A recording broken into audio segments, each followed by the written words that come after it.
بسم الله الرحمن الرحيم.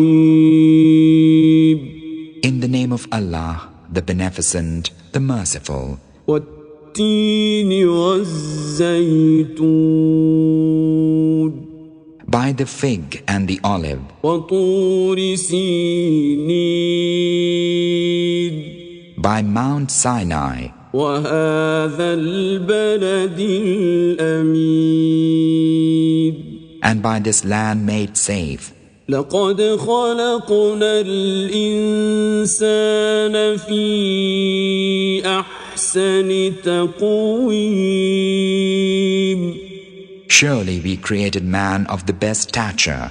ثم رددناه أسفل سافلين. Then we reduced him to the lowest of the low. إلا الذين آمنوا وعملوا الصالحات فلهم أجر غير ممنون. Save those who believe and do good works, and theirs is a reward unfailing. فما يكذبك بعد بالدين. So who henceforth will give the lie to thee about the judgment? أليس الله بأحكم الحاكمين. Is not Allah the most conclusive of all judges?